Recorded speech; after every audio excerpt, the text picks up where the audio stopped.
Pemirsa, suara-suara perlawanan terhadap inkonsistensi Presiden Jokowi di pemilu masih terus bergema di penjuru Indonesia.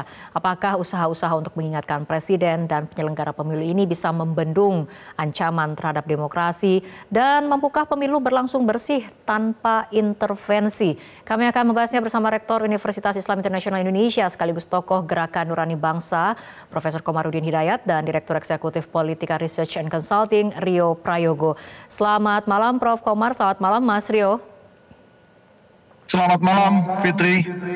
Baik, saya akan ke Prof. Komar terlebih dahulu. Prof. Komar, Anda dan sejumlah tokoh lintas sektor dalam Gerakan Nurani Bangsa menyerukan keprihatinan atas mundurnya demokrasi yang dipicu oleh sikap Jokowi. Kenapa sampai harus ada seruan ini, Prof? Baik, nampaknya terjadi gangguan komunikasi dengan Profesor Komarudin Hidayat. Selanjutnya saya akan ke Mas Rio terlebih dahulu. Mas Rio, ini kan sudah ada berbagai seruan untuk upaya untuk mengingatkan Presiden dan penyelenggara pemilu. Sejauh ini bagaimana Anda menilai respon yang diberikan oleh mereka kemudian yang diingatkan Presiden dan juga penyelenggara pemilu? Ya, baik Fitri. Saya dalam hal ini sebagai pelaku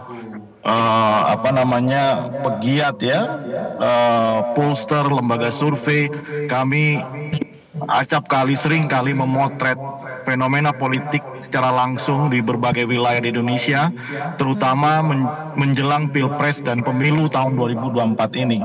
Dan memang kita lihat sekali bagaimana dinamika terjadi baik dari sudut pandang demografi, kewilayahan, serta hal-hal yang kita tahu betul itu ada di grassroots begitu ya, apa yang terjadi. Dan ketika ada sentimen yang terjadi dengan adanya gerakan civil society, itu sebenarnya ungkapan ketidakpercayaan kepada Presiden Jokowi, karena memang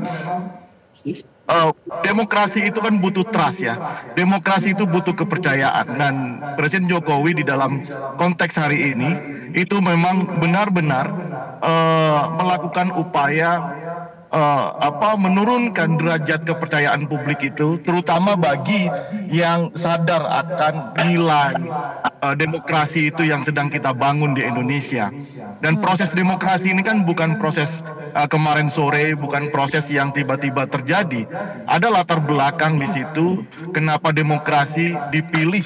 Tidak hanya sekedar prosedural. Kalau sekedar prosedural, era Orde Baru itu juga sangat demokratis kalau pakai pendekatan prosedural. Tapi ada nilai substansi yang harus dideliver kepada masyarakat. Nah, saya melihat ada kejengahan, ada kelelahan juga di dalam civil society kita melihat pemimpinnya ya, yang dalam hal ini adalah Presiden Jokowi, itu membajak trust publik itu dengan ya kita lihatlah itu dengan apa yang terjadi dengan Mahkamah Konstitusi, ya, kemudian apa yang terjadi belakangan ini, orkestrasi bantuan-bantuan sosial, belum lagi sikap-sikap pribadinya yang cenderung berbeda ya, apa yang disampaikan di awal, kemudian disampaikan kemudian di pertengahan sampai di akhir, itu yang membuat akhirnya terjadi eskalasi dan membuat tokoh-tokoh akademik, civil society atau epistemic community ini bergerak melakukan kritikan. Dan saya kira di dalam konteks demokrasi juga kritik ini penting, karena memang prinsip demokrasi itu selain trust ada namanya ruang publik gitu ya. Nah, ini yang sedang ingin kembali dipasang, ingin sedang dibangun oleh para civil society. Saya kira itu yang terjadi, Fitri.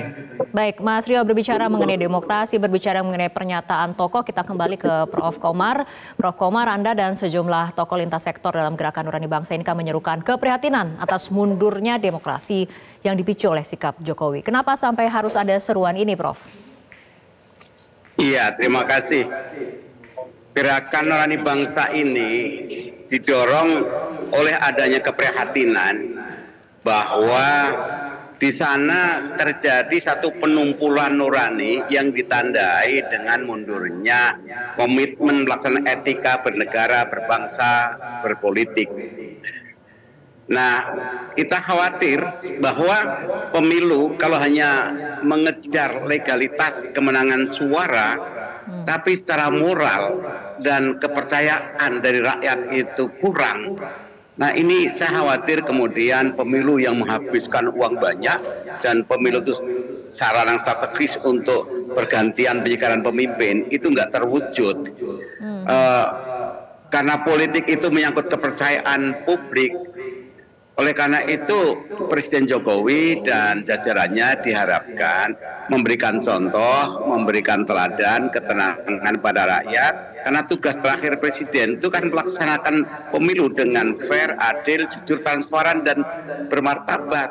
Tapi belakangan ini ditengarai justru Pak Jokowi sendiri yang menurunkan kualitas demokrasi dan merusak sendi-sendi demokrasi yang selama ini diharapkan dan dipercayai oleh rakyat Indonesia yang tidak kali ini sesungguhnya pemilu itu dilaksanakan. Jadi keprihatinan itu yang mendorong kami Gerakan Nurani Bangsa itu kemudian bergerak melobi diskusi dengan beberapa tokoh-tokoh sesepuh, tokoh-tokoh bangsa.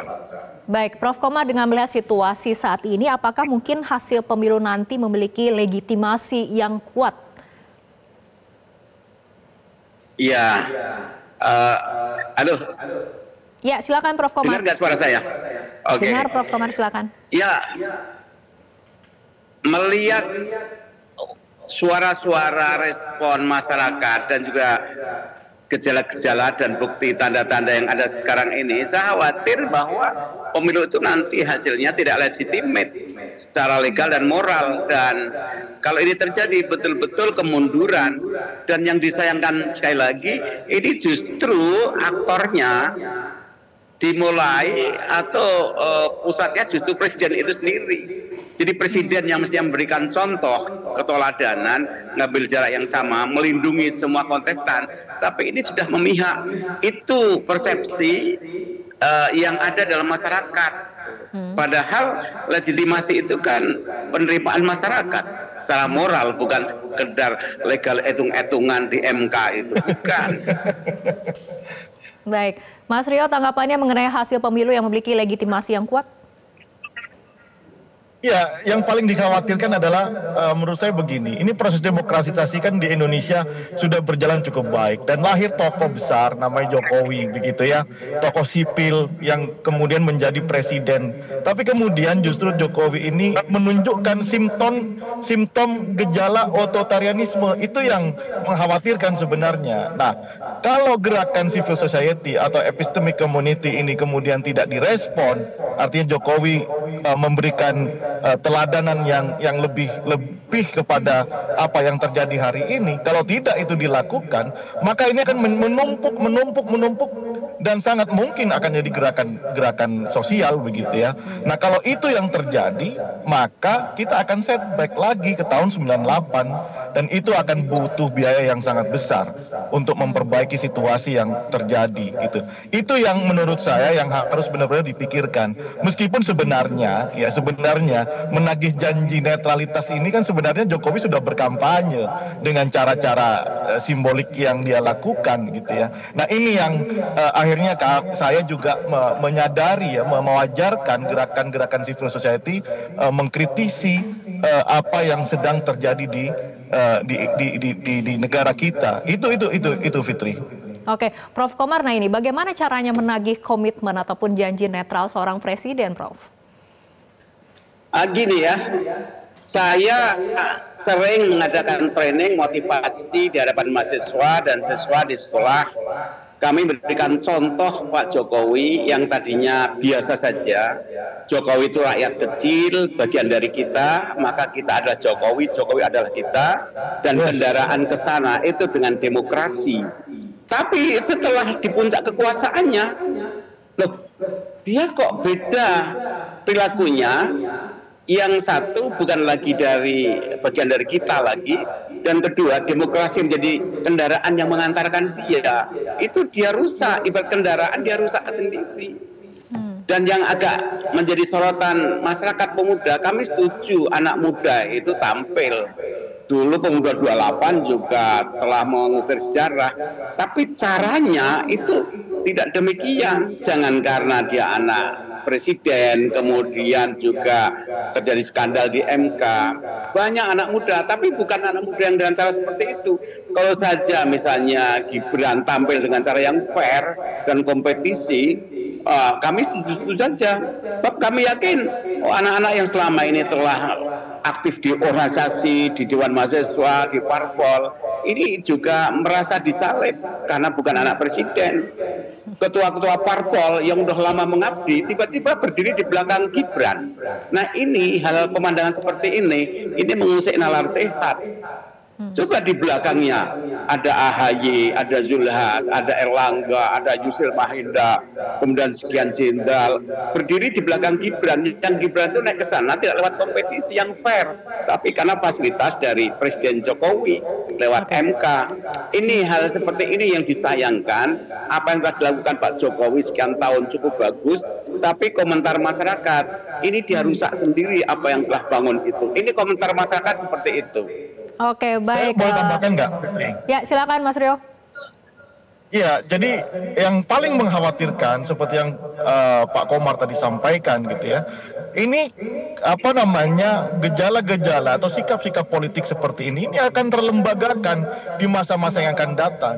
Karena presidennya sudah ada gitu ya. Nah, saya ada buku yang Pak Komar tulis itu bagus sekali yang perlu dibaca ya, Psikologi Kematian. Bagaimana proses institusionalisasi itu terjadi begitu ya. Nah, kalau ini dibiarkan ya, tidak ada proses ruang publik mengkritisi, tidak ada gerakan civil society, ini akan terjadi berulang-ulang. Siapapun yang berkuasa akan seenaknya nanti akan melakukan upaya pelanggaran kekuasaan. Yang itu yang berbahaya buat saya. Oke, baik. Mas Rio dan juga Prof. Komar, kita harus tahan dulu perbincangan ini karena kita akan lanjutkan kembali tapi usai jeda berikut.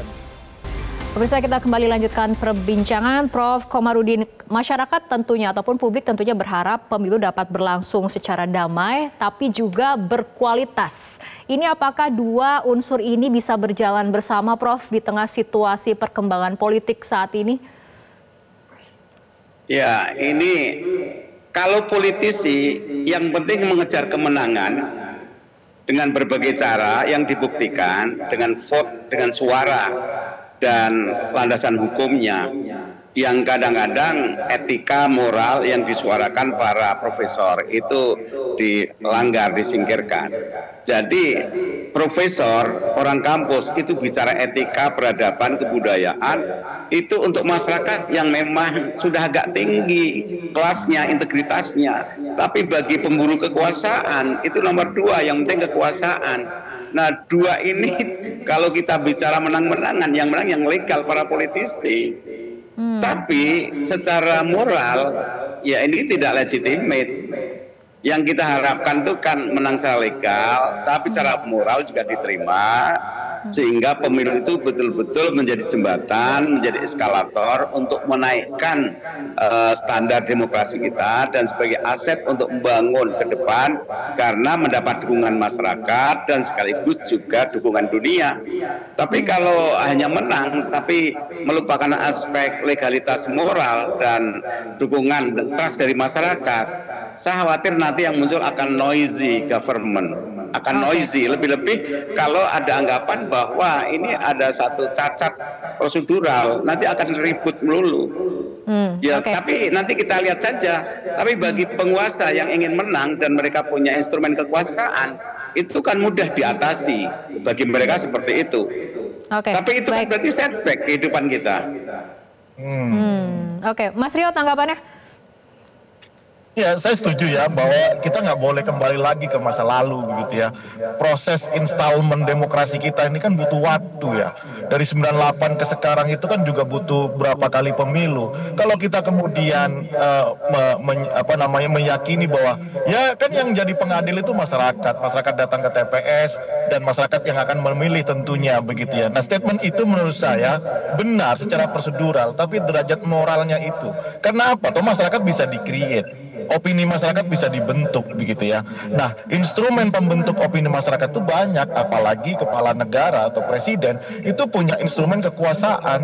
Ya, saya mau terus terang saja bahwa ada orkestrasi bantuan sosial misalnya. Nah, saya khawatir proses bernegara kita itu cuma trade off antara sembako dengan rakyat di kelas bawah.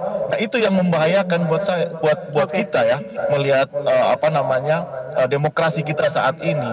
Makanya saya bersyukur ketika ada gerakan-gerakan epistemic community yang berupaya mengkritisi, meskipun kemudian itu juga dikritisi balik ya, bahwa itu ada partisan dan lain-lain. Tidak penting, benar kata Prof tadi bahwa tidak penting buat para akademisi ini siapa yang mengejar atau memburu kekuasaan, tetapi rel demokrasi itu harus benar-benar tertanam. Sudahlah, Mas Rio, kita punya sejarah lama Orde Baru begitu ya. Mau dikaji dari sudut pandang apapun, secara prosedural pemilu itu ada di zaman Orde Baru. Tapi apakah pemilu itu derajat moralnya, nilainya itu sesuai dengan substansi demokrasi, itu jauh gitu ya. Nah itu saya kira kita nggak boleh lagi kembali ke situ. Dan Jokowi dalam hal ini sebagai saya lah secara pribadi yang 2 periode mendukung Jokowi gitu ya, mencoblos Jokowi, saya berharap banyak supaya ketika dia sudah landing itu benar-benar menjadi uswah, menjadi teladan buat masa depan anak bangsa. Oke, baik. Kita ke Prof. Komar, mungkin ini terakhir. Prof. Komar, ada kemudian yang yakin, ada kemudian yang ragu, tapi dari pandangan Anda, catatan Anda, bagaimana? Apakah pemilu kali ini mampu bisa berlangsung bersih tanpa intervensi? Kalau bagi politisi pemberi kekuasaan yang bisa menguasai kaidah-kaidah hukum, undang-undang, ya mereka bisa legal. Jadi yang penting itu legalitas kemenangan menurut hukum, di backup kekuasaan. Tapi bagi masyarakat, menang itu kan menang secara moral dan penuh dengan keadaban, keteladanan. Jadi bisa saja kemungkinan besar menang, tapi sebuah kemenangan legal, tapi defisit moral. Kalau itu yang terjadi, ya kita harus mengakui bahwa semangat reformasi yang kita harapkan semakin membaik, ujungnya itu adalah justru anti klimaks. Dulu Orde Baru anti klimaks, Orde Lama anti klimaks. Kita harapkan reformasi itu semakin melejit berkembang ke atas. Ternyata anti klimaks, rakyat marah dan lelah. Dan sekali lagi orang yang dulu pro dan dekat dengan Jokowi sekarang berbalik. Apa maknanya ini? Maknanya ini sesungguhnya yang berbalik sesungguhnya bukan para pendukungnya Jokowi. Yang berbalik pindah posisi itu Jokowinya, bukan para pendukungnya. Saya melihat orang-orang pendukungnya itu orang baik-baik, nggak butuh kekuasaan, tidak punya agenda apa-apa, tapi sekarang pada ngeritik balik. Jadi secara common sense ini siapa yang benar, siapa yang salah. Baik, tapi kita harapkan, masih berharap ada kemudian komitmen dari Presiden untuk dapat bersikap netral di pemilu untuk kali ini. Mungkin terakhir saja kepada Mas Rio, ringkas saja mengenai pemilu damai, berkualitas, dan memiliki legitimasi yang kuat. Ya, kita berharap ya pemilu ini bersih, netral begitu ya. Tapi melihat gejala-gejala di bawah, saya kira terlalu banyak fenomena yang kita potret, instrumen kekuasaan ini bermain begitu ya. Dan ini harus paling tidak di sisa waktu ini Jokowi kemudian hadir menenangkan itu semuanya dan menjamin bahwa state aparatus itu tidak bermain di bawah. Itu saja sebenarnya catatan. Untuk membuktikan netralitas Jokowi yang pernah disampaikan. Baik Mas Rio dan juga Profesor Komarudin, terima kasih telah berbincang bersama kami malam hari ini dalam Prime Time News. Jelajahi cara baru mendapatkan informasi. Download Metro TV Extend sekarang.